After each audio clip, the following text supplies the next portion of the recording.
The galaxy was vast, full of mysteries and wonders that humans had only dreamed about for centuries. But now, Earth wasn't alone anymore. Humanity had finally made its way into the stars, earning an invitation to a grand interstellar summit, a meeting of minds from across the cosmos. The event took place aboard a massive space station orbiting a dying star, glowing faintly like a cosmic ember against the endless blackness. Captain Elena Vega stood at one of the observation decks, staring out at the swirling colors of the nebula beyond. She felt small but determined. This was humanity's chance to show what they were capable of, even though many of the other species saw them as newcomers who didn't belong. One by one, representatives from alien civilizations arrived, their ships docking with the station in spectacular fashion. Each arrival seemed designed to impress or intimidate. First came Zarnuk, a tall, armored figure with glowing red eyes, representing the Kelith Empire. His ship was sleek and menacing, painted obsidian black and shimmering with energy shields. It looked like a predator ready to strike. Everyone turned to watch as he stepped off his vessel, his voice booming through the hangar. "Let no one doubt the strength of the Kelith," he declared, loud enough for everyone to hear. Next came Vexera, a slender being with crystalline skin that sparkled under the artificial lights. Her ship floated gracefully into position, its surface refracting light into dazzling patterns that danced across the walls. When she spoke, her voice carried a musical tone. "The Zyder Collective does not boast," she said with a subtle smile, "but we are prepared to demonstrate our capabilities if necessary." Then there was Throck, a hulking brute covered in thick scales and armed to the teeth. He represented the Gracker horde, and his ship matched his personality: brutish, heavily armed, and bristling with cannons. As he stomped onto the platform, he growled, "We don't need fancy tricks or shiny gadgets. Power is all that matters." Lyris followed next, gliding silently rather than walking. She belonged to the ethereal accord, and her presence was eerie yet mesmerizing. Her ship looked almost alive, its organic curves pulsating softly as if breathing. When she addressed the crowd, her words were cryptic. "True strength lies not in weapons, but in understanding," she murmured, leaving more questions than answers. Finally, Korvath appeared, cold and mechanical, his body encased in a metallic exoskeleton. His ship loomed behind him, angular and jagged, with ominous spikes jutting out like thorns. "Logic and efficiency define dominance," he droned, his tone devoid of emotion. "The mechanoid dominion will prove this soon enough." As these 5 delegates gathered, they couldn't help but compare their ships, each trying to outdo the others with boasts about their technology and power. Zarnok claimed his armor plating was indestructible. Vexera hinted her ship could manipulate time and space itself. Throck flexed his muscles and bragged about raw firepower. Lyris whispered about bending minds to her will, while Korvath prided himself on having the most advanced AI systems in existence. Amidst all this posturing, Captain Vega remained quiet. She listened carefully, letting the aliens talk themselves up without saying much herself. Some of them glanced her way occasionally, smirking or rolling their eyes. They clearly thought Earth was weak, a planet still figuring things out after barely scratching the surface of space exploration. But Vega didn't rise to their bait. Instead, she simply smiled, knowing they would learn the truth soon enough. Humanity may have been new to the galactic stage, but they weren't here to play games. They had something special waiting back home, something none of these aliens expected. And Vega couldn't wait to see the look on their faces when they found out just how wrong they were. The summit was supposed to be about diplomacy and cooperation, but egos were getting in the way. The 5 alien delegates spent most of their time arguing over whose civilization was superior. Zarnuk's booming voice often drowned out others as he boasted about his empire's invincible warships. Vaxera countered with poetic descriptions of her crystalline vessel's ability to bend reality itself. Throck growled threats under his breath, flexing his brute strength whenever someone dared challenge him. Lyres floated silently, offering cryptic remarks that left everyone confused, while Korvath droned on about computational perfection and logical superiority. Captain Vega listened patiently, letting them talk themselves into a frenzy. She knew how pride worked. It could make even the wisest beings blind to reality. And she also knew exactly how to use that pride against them. It happened during one particularly heated exchange. Zarnuk, frustrated by Vega's silence, turned to her abruptly. "You said nothing this whole time," he sneered. "Perhaps because your so-called fleet is too weak to compete with ours?" The room fell silent. All eyes turned to Vega. Some of the aliens smirked, expecting her to squirm or admit defeat. But Vega didn't flinch. Instead, she leaned forward slightly, her expression calm but confident. "If you're so sure of yourselves," she replied evenly, "then why don't we settle this with a test? Let's see whose ships truly live up to the hype." The challenge hung in the air like a dare no one wanted to back down from. One by one, the aliens agreed, eager to prove their dominance. Vega nodded, satisfied. "We'll use a neutral simulation arena," she explained. "Each of you will face increasingly difficult scenarios designed by an impartial AI. If anyone survives all the challenges, they'll get the chance to go head-to-head with Earth's secret weapon." The mention of a secret weapon piqued everyone's curiosity, but Vega didn't elaborate. Instead, she gestured toward the holographic chamber where the simulations would take place. The aliens exchanged glances, some smirking, others frowning, but none willing to back out now. Zarnok went first, stepping confidently onto the platform as his ship materialized in the simulation. At first, it seemed unstoppable. Plasma torpedoes tore through targets with ease, and energy shields deflected every counterattack. But then the difficulty ramped up. Adaptive swarms of drones began coordinating attacks, overwhelming his defenses. For all its might, Zarnok's ship couldn't adapt fast enough. Within minutes, the simulation ended with his flagship crippled and adrift. When Zarnok returned to the observation deck, his face was red with anger. He muttered something about unfair conditions, but avoided meeting Vega's gaze. Vaxera stepped up next, her crystalline ship glowing brightly as it entered the simulation. She started strong, bending gravity fields to crush enemies and create impassable barriers. But when the AI introduced chaotic quantum anomalies, her control faltered. Her beautiful ship shattered under the strain, leaving her visibly shaken. Throck roared with laughter as he took his turn. Brute force always wins. He bellowed, launching wave after wave of missiles at the simulated foes. For a while, it looked like he might succeed. His sheer firepower decimated everything in sight. But then the AI deployed coordinated counterattacks, targeting his engines and weapon systems simultaneously. Without finesse or strategy, his ship was quickly overwhelmed. Throck stormed out of the chamber, muttering curses under his breath. Lyres approached next, her movements graceful and deliberate. Her ship pulsed with strange energies as it entered the simulation.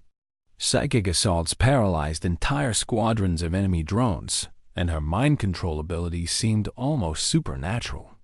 But the AI adapted, sending waves of automated machines immune to mental manipulation. Try as she might, Lyres couldn't break through their defenses.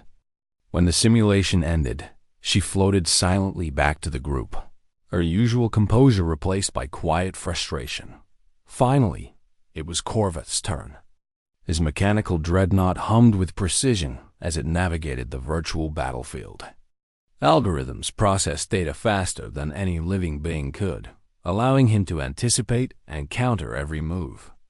For a moment, it seemed like he might actually win.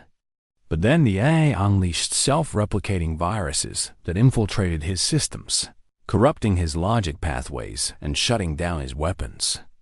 Korvath exited the chamber stiffly, refusing to acknowledge the murmurs of disbelief spreading through the crowd. One by one, the aliens had fallen. Each of them had brought their best, yet none had managed to conquer the simulation. Now it was Viga's turn to reveal what humanity had been hiding. As she stepped forward, the tension in the room was palpable. Even the cockiest among them couldn't hide their curiosity or their unease. "Are you ready?" Viga asked, her voice steady and calm. No one answered, but their expressions said it all. They were about to find out just how far humanity had come and whether Earth really deserved a place among the stars. The room was quiet now. The kind of silence that comes after a storm has passed, but leaves everyone waiting to see what happens next. The aliens sat stiffly in their seats, their earlier arrogance replaced by cautious curiosity. They had all failed, each one humbled by the simulation's relentless challenges. Now, it was humanity's turn to step into the spotlight. Captain Viga stood at the center of the chamber, her posture relaxed but commanding. She glanced around the room, letting the anticipation build. Then, without saying a word, she activated the holographic display. The air shimmered, and suddenly, the image of Earth appeared, a blue-green jewel floating against the vastness of space. Slowly, the camera panned upward, revealing something extraordinary in orbit around the planet. It was massive. Sleek yet imposing, its design blended cutting-edge engineering with hints of ancient Earth aesthetics. The ship looked like a fusion of technology and art, with sweeping curves that resembled the wings of a dragon carved from titanium and carbon nanotubes. Twin reactor cores glowed faintly along its spine, pulsing with raw power. Autonomous drone swarms orbited the vessel like tiny moons, while weapon arrays bristled along its flanks, ready to unleash devastation at a moment's notice. "This," Vega said, her voice steady but filled with pride, "is the Leviathan." Gasps rippled through the crowd. Even the stoic Korvath leaned forward slightly, his mechanical eyes scanning the hologram for details. The name itself carried weight. It wasn't just a battleship. It was a statement. A declaration that humanity had arrived on the galactic stage not as followers, but as equals. Vega continued, explaining the ship's capabilities in terms anyone could understand. The Leviathan is more than just a machine. It's a living system, designed to adapt and evolve during combat. Its armor repairs itself instantly, thanks to nanotechnology scavenged from alien probes we've studied over the years. Those drones you see? They don't just attack, they repair damage mid-battle, keeping the ship operational no matter what. She paused, letting the information sink in before delivering the final piece of the puzzle. And then there's the neural interface. Every member of the crew is connected directly to the ship's systems, allowing them to think and act as one. There's no delay, no miscommunication. We're not just controlling the Leviathan, we are the Leviathan. The aliens exchanged uneasy glances. This was beyond anything they had imagined. Their own ships were marvels of engineering, yes, but the Leviathan seemed almost otherworldly. It combined brute force with elegance, logic with intuition. Most importantly, it represented everything humanity had learned since stepping into the stars: how to innovate, how to adapt, and how to unite. But Vega wasn't done yet. She knew talk alone wouldn't convince these skeptical beings. Action spoke louder than words, especially in a galaxy where strength often determined respect. So, she turned back to the holographic display and gestured toward the simulation arena. "Let's see what the Leviathan can do," she said simply. The aliens murmured among themselves, some nervous, others intrigued. Zarna clenched his fists, still stinging from his earlier defeat. Vexera tilted her head, her crystalline features reflecting the light as she studied the hologram intently. Throck cracked his knuckles, muttering under his breath about how simulations weren't real battles. Lyris floated silently, her expression unreadable, while Korvath analyzed every detail with cold precision as the holographic projection faded. Vega stepped aside, giving way to the technicians who would activate the final phase of the demonstration. The rules were simple. All 5 alien flagships would face off against the Leviathan in a simulated battle. If any of them survived, they would earn the right to challenge humanity's claim to galactic relevance. The tension in the room was electric. No one spoke as the simulation began, the holographic chamber lighting up once again. The alien ships materialized first, each positioned strategically to maximize their strengths. Zarnok's obsidian cruiser hovered at the forefront, ready to absorb the initial hits. Vexor's crystalline vessel shimmered nearby, preparing to manipulate gravity fields. Throck's brute force dreadnought loomed menacingly, its cannons primed to fire.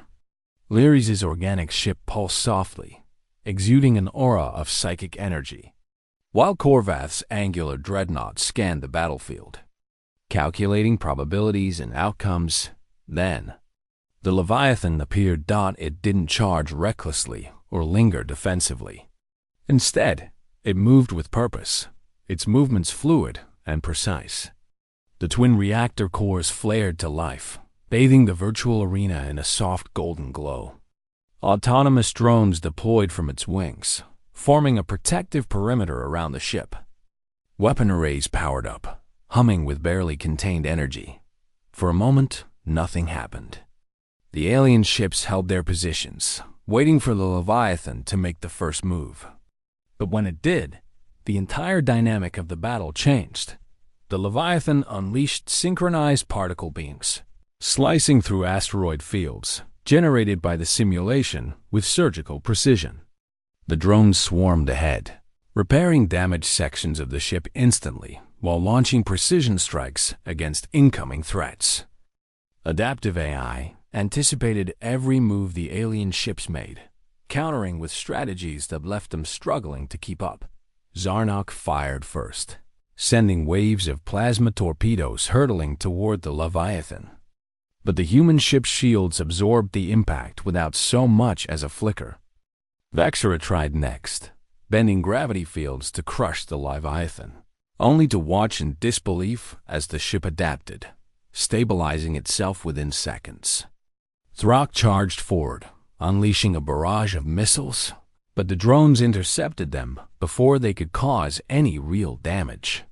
Lyris attempted to disrupt the crew's focus with psychic assaults, but the neural interface rendered her efforts useless. And Korvath's algorithms, though flawless, were outpaced by the Leviathan's ever-evolving systems. One by one, the alien ships faltered. Their combined might, which had seemed unstoppable just moments ago, crumbled under the relentless pressure of the Leviathan as the simulation reached its climax. The Leviathan activated its ultimate weapon, a singularity projector. Miniature black holes erupted across the battlefield, devouring projectiles, drones, and enemy formations alike. Within moments, the alien fleet lay in ruins, reduced to drifting debris. When the simulation ended, the holographic chamber went dark. For several long seconds, no one spoke. The aliens stared at the empty space where the Leviathan had been, their expressions ranging from shock to awe. Even Zarnok, who had started the challenge, looked shaken. Vega let the silence stretch for a moment longer before speaking. Her voice was calm but carried undeniable authority. "We didn't build the Leviathan to dominate," she said. "We built it to protect, to ensure that humanity has a voice in this galaxy. But make no mistake, if anyone tries to threaten us, we're ready."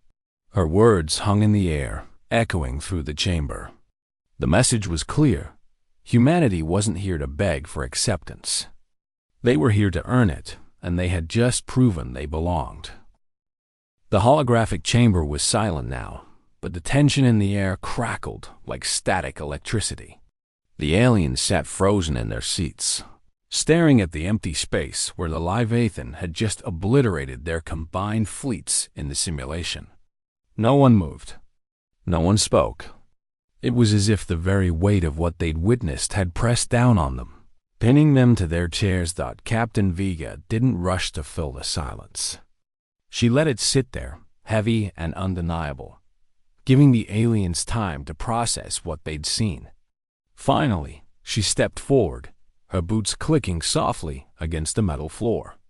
Her voice broke through the stillness, calm but firm. "This isn't about proving who's stronger," she said. "It's about understanding each other, about finding a way to coexist without fear." But deep down, everyone in the room knew exactly what this was about. Respect.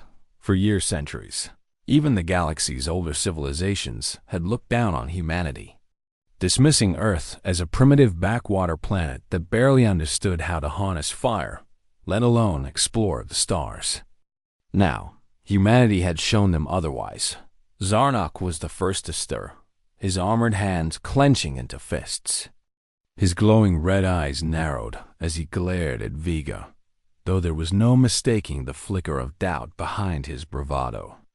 "A simulation proves nothing," he growled, his voice low but laced with frustration. "Your ship may look impressive here, but real battles aren't fought in holograms." Vega nodded slowly, acknowledging his point. "You're right," she admitted. "Simulations can only tell us so much. But they also show potential, and the Leviathan's potential is limitless." Vexera tilted her head slightly, her crystalline features catching the light as she studied Vega. "Potential means little without wisdom to guide it," she murmured, her voice melodic but tinged with skepticism. "Will your people use such power responsibly? Or will they bring chaos to the stars?" It was a fair question, one that Vega had anticipated. "We've learned from our mistakes," she replied, her tone steady but sincere. "Humanity isn't perfect, we never claimed to be. But we've spent centuries striving to become better, to unite, to innovate, and yes, to defend ourselves when necessary. The Leviathan represents all of that. It's not just a weapon, it's a symbol of what we're capable of when we work together." Throck snorted, crossing his thick arms over his chest. "Talk is cheap," he rumbled, his voice echoing like distant thunder. "Strength speaks louder than words. If your ship is as mighty as you claim, then prove it." Korvath chimed in next, his mechanical voice devoid of emotion but sharp with calculation. "Logic dictates that simulations are insufficient data points," he droned. "Real-world variables cannot be replicated accurately. Therefore, further testing is required." Lyris floated silently, her ethereal form shimmering faintly as she observed the exchange. When she finally spoke, her words were soft but piercing. "Power without purpose is meaningless," she whispered. "What drives your people, Captain? What do you seek in this vast expanse of stars?" Vega met her gaze, unflinching. "Hope," she answered simply. "We seek hope for a future where humanity thrives alongside others, contributing to the galaxy rather than being cast aside because we're new. We don't want to conquer. We want to belong." Her words resonated, even among the skeptics. Slowly, the mood in the room began to shift. The initial shock and disbelief gave way to something else: curiosity, maybe even admiration. These aliens, for all their posturing and arrogance, weren't so different from humans. They wanted to protect their people too. They wanted to ensure their civilization survived and flourished. And perhaps, just perhaps, they could see a bit of themselves in humanity's determination. Still, pride is a stubborn thing, and none of them were quite ready to admit defeat outright. So Zarnak leaned forward, his voice rising above the others. "Fine," he snapped. "If you're so confident, then let's take this outside the simulation. A real demonstration. Show us your Leviathan in action." The suggestion hung in the air, bold and daring. Vega hesitated for only a moment before nodding. "Very well," she agreed. But remember, you asked for it. With that, the summit adjourned temporarily, and preparations began for the live demonstration. The space station's observation deck would serve as the viewing platform, its massive windows offering a panoramic view of the surrounding void. Meanwhile, the Leviathan itself would leave Earth's orbit and rendezvous with the station. Arriving within hours thanks to its advanced propulsion systems. As the aliens waited, the atmosphere grew tense once again. Zarnok paced back and forth, muttering his breath. Vexera stood near the window, her crystalline skin reflecting the dying star's faint glow. Throck cracked his knuckles repeatedly, his scaly brow furrowed in thought. Lyres remained eerily still, her presence almost ghost-like. And Korvath analyzed every scrap of data available, searching for weaknesses in humanity's claim. Finally, the moment arrived. A ripple of excitement or apprehension spread through the observation deck as the Leviathan emerged from hyperspace. It was even more breathtaking in person than in the simulation. Its sleek, dragon-like design cut through the darkness, twin reactor cores glowing like twin suns. Autonomous drones swarmed around it, forming intricate patterns that danced across the void. The aliens watched in stunned silence as the Leviathan approached the station. Then, without warning, it unleashed its arsenal. Particle beams sliced through nearby asteroids, reducing them to dust. Drones repaired simulated damage in seconds while launching precision strikes against fabricated targets. Adaptive AI countered every challenge thrown its way, leaving no room for error. And then came the finale, the Singularity Projector.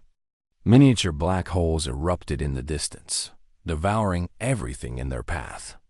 Even the station's reinforced windows vibrated faintly from the sheer force of the display.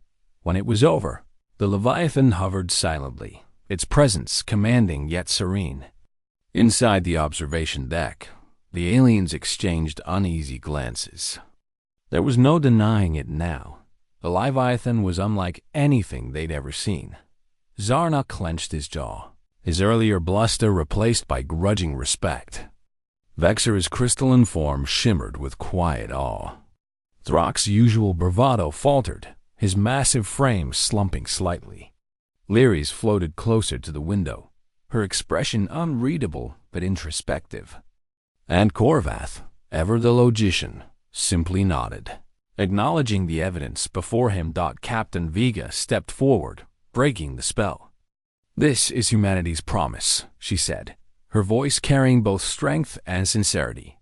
"We won't shy away from challenges, but we also won't seek conflict unnecessarily. What we want is partnership, cooperation, a chance to stand alongside you, not beneath you." Her words struck a chord. For the first time since the summit began, the aliens looked at humanity not as newcomers or inferiors, but as equals. The road ahead wouldn't be easy. They were too proud, too set in their ways, but the seeds of change had been planted. The demonstration was over, but its impact lingered long after the Leviathan had returned to Earth's orbit. The aliens who had once dismissed humanity as insignificant now found themselves grappling with a new reality. Captain Vega's calm demeanor and unwavering confidence had left a lasting impression, and her words about partnership and cooperation echoed in their minds. Back inside the space station's main chamber, the mood had shifted dramatically. Gone were the smirks, the condescending remarks, and the dismissive glances. Instead, there was a quiet sense of respect, reluctant, perhaps, but undeniable. Even Zarnok, whose earlier arrogance had bordered on hostility, seemed more subdued. He leaned back in his seat, his glowing red eyes fixed on Vega, as if trying to decipher some hidden truth behind her composure. Vexera broke the silence first, her crystalline voice carrying a note of curiosity. "Your people have achieved much in a short time," she said, tilting her head slightly. "But tell us, Captain, what drives this rapid advancement? What fuels your ambition?" Vega smiled faintly, sensing an opening. Necessity, she replied simply. Earth isn't perfect. We faced challenges that could have destroyed us: climate crises, wars, divisions. But every time we stumbled, we learned. We adapted. And when we finally reached for the stars, we brought all those lessons with us. Throck grunted, crossing his massive arms over his chest. Sounds like weakness to me, he muttered, though without his usual bravado. Strength comes from power, not learning. Power alone won't save you when the odds are against you. Vega countered gently but firmly. We've survived because we don't just rely on strength. We rely on ingenuity, teamwork, and resilience. Those qualities aren't weaknesses. They're strengths most people underestimate. Lyris floated closer, her ethereal form shimmering faintly under the artificial lights. And yet, she whispered, you wield immense power now. How do we know you won't use it recklessly? It was a fair question, one Vega had anticipated. She met Lyris's gaze directly, her expression steady. Because we've seen what happens when power is abused, she explained. History has taught us that domination leads to destruction. We don't want to rule the galaxy, we want to contribute to it. To learn from others and share what we've learned. That's why we're here. Korvath nodded slowly, his mechanical voice cutting through the room. Logical reasoning aligns with observed behavior, he droned. Humanity's actions suggest intent to collaborate rather than conquer. However, trust must be earned over time. That's true, Vega agreed. Trust doesn't happen overnight. But it starts with respect for each other's strengths, for our differences, and for the shared future we can build together. Her words resonated deeply, even among the skeptics. Slowly but surely, the aliens began to see humanity not as a threat or a nuisance, but as a potential ally. They realized that Earth wasn't asking for charity or handouts. It was offering something far more valuable: partnership. Over the next few days, negotiations resumed, but this time the tone had changed.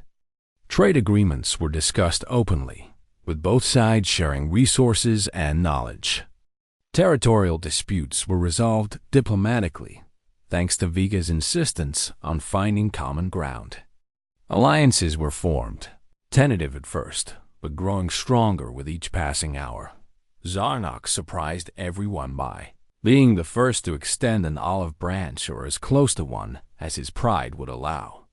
If your people are as resourceful as you claim, he rumbled, then perhaps the Kelith Empire could benefit from mutual cooperation. Vexera followed suit, her crystalline features lighting up as she spoke. The Zyder Collective values innovation above all else. Perhaps there is wisdom in combining our technologies to explore new frontiers. Even Throck softened slightly, though his gruff demeanor remained intact. Gracker Horde respects strength, he admitted grudgingly. If humans can prove themselves in battle, then maybe they deserve a place among the stars. Lyris offered no formal declaration, but her presence grew less distant, her cryptic remarks replaced by thoughtful observations. Korvath, ever the pragmatist, focused on establishing data-sharing protocols, ensuring that humanity's contributions were documented and analyzed thoroughly. By the end of the summit, significant progress had been made. Humanity had earned its seat at the galactic table, not through begging or pleading, but through sheer determination and ingenuity.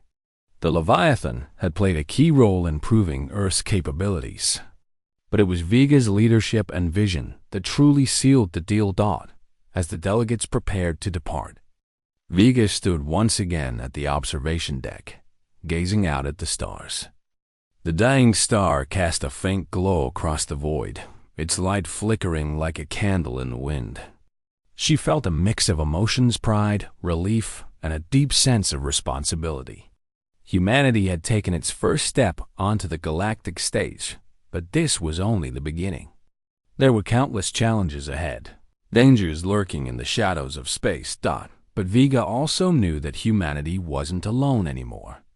They had allies, now reluctant ones, perhaps, but allies nonetheless.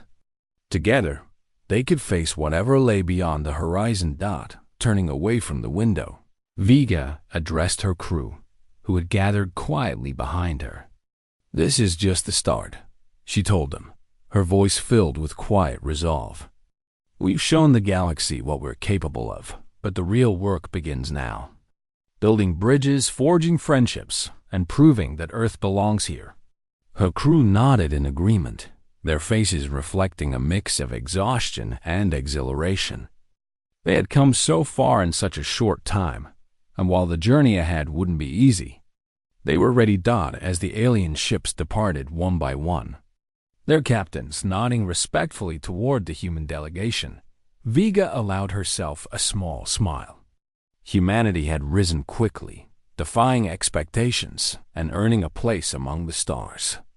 And though the road ahead would be fraught with challenges, she knew one thing for certain: Earth was no longer just a planet. It was a force to be reckoned with, a beacon of hope in a vast and uncertain universe.